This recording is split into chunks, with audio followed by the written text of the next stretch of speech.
Well, dear students, today I will discuss with you Sir Aurobindo's very famous poem Rose of God. First of all, I will give you the brief introduction of the writer Sir Aurobindo Ghosh, and then I will read out the text of the poem before you, and ultimately I will discuss with you the summary of the poem. Well, Sir Aurobindo Ghosh, born in 1872 and died in 1950, is a great poet, playwright, philosopher, journalist, and freedom fighter. He formulated the philosophy of divine life through spiritual consciousness on earth. He was Cambridge scholar and served in different capacities in Baroda as an ICS officer to a professor. He was a great nationalist and took part in freedom struggle of India from 1902 to 1910. He also edited Bande Mataram, a tabloid in Calcutta from 1906 to 1908. After 1910, he detached himself fully from politics and founded a ashram in Pondicherry and devoted fully to spirituality. His poetry is extremely spiritual, mystic and didactic and fills the gap between present and the future. His poems focus around evolution of life with philosophic tone. His poems are mystic and establish a relation between man, nature and divinity.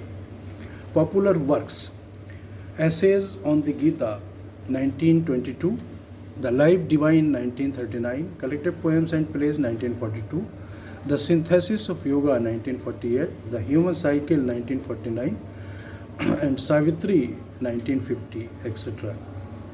Well, now I am going to read out the text of the poem so that you may develop interest in the poem. Rose of God. Rose of God, vermilion, stain on the sapphires of heaven, rose of bliss, first sweet, seven tinged with the ecstasies seven, leap up in our heart of humanhood, O miracle, O flame, passion flower of the nameless, bud of the mystical name. Rose of God, great wisdom bloom on the summits of being, rose of light, immaculate core of the ultimate seeing, live in the mind of our earthwood, O golden mystery flower, sun on the head of the timeless, guest of the marvelous hour. Next stanza. Rose of God, damask force of infinity, red icon of might, rose of power with thy diamond halo piercing the night. Ablaze in the will of the mortal, design the wonder of thy plan, image of immortality, outbreak of the Godhead in man. Rose of God, smitten purple with the incarnate divine desire, rose of life, crowded with petals, colors lyre, transform the body of the mortal like a sweet and magical rhyme, bridge our earthhood and heavenhood, make deathless the children of time.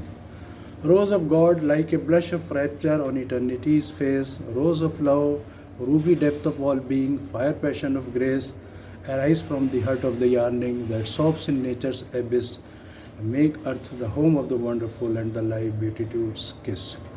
Critical summary. Well, I am telling you the summary of the poem. Sir Aurobindo's a very famous epic Savitri is his magnum opus and his great contribution to Indian English poetry. It is called a cosmic epic divided in 12 books, each book comprising many cantos. The poem Rose of God is taken from last canto, The World of Fate, in the sixth book, The Book of Fate. Rose of God is manifested in Rose of Bliss. Bliss is considered as joy in Indian mystical thought. The entire work is the expression of extreme delight, that is bliss. Sir Aurobindo is a master of mystic writing. He presents two concepts, the descending supermind and ascending sun, in beautiful imagery. In the first stanza, he has described sun as the rose of God, and the descending supermind characterizes bliss and passion. The vermilion sun in the sky shines like a kumkum mark on the forehead of a beautiful woman. The redness symbolizes passion, and sapphire of blue heaven refers infinity. So the sun is called as the passion flower of God, the absolute. God can't be understood through qualities, so man attributes qualities to him for realization. God reflects to man in some of attributes, so the poet calls sun a golden flower of mystery. He regards the complete state of meditation as the supreme bliss because the soul unites with the oversoul. In the second stanza, the poet says that the sun is the determiner of time and thus represents God's head. The sun comes as an incarnation of God and is called the guest of marvelous hour. He doesn't need an appointment and grace as guest. The descent of supermind depends on the grace of God and can't be fixed in time. When supermind comes, time itself is amazed as time becomes timeless. This is the outcome of the divine quest that comes suddenly. So sun is called the quest of marvelous hour. In the third stanza, the poet dwells on power and immortality.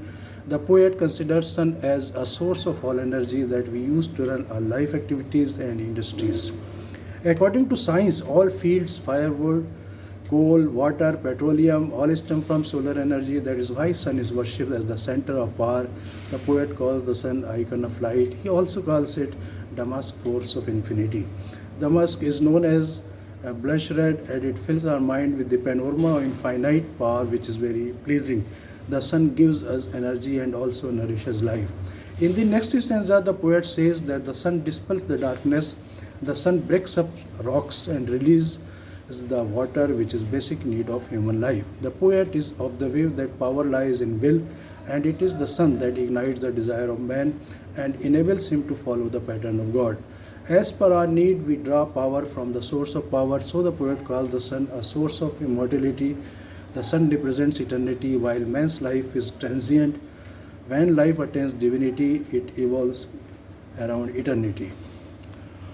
The source of creation is God's desire and nobody can know his desire or purpose of creation. The poet opines that life blooms on creation with the rising of the sun and in the redness of sun God there lies his purple desire. The poet gives an allusion to Saint Petal Lotus where Shiva and Parvati, the parents of the world, play. The poet is talking of the tantric lore where Kundalini transforms to Sahasrara, gets words from God and physical body is tuned into divinity. When supermind descends and blends with earth, mortal man becomes immortal, consequently life becomes eternal and poet calls it the rose of God. The last stanza is progression of preceding stanzas where he symbolizes rose as a symbol of love. The love refers to love for the eternity of soul. This kind of love turns earth as heaven or garden of Eden. This state is the attribute of immortality that blesses life with eternal rapture. In this way, Sir Aurobindo has elaborated the process of meditation. To give a clarion message, he has used rose as symbol of bliss, light, power and love. He, however, concludes that life is the realization of God, who is the eternal source of bliss. Thank you and thank you very much.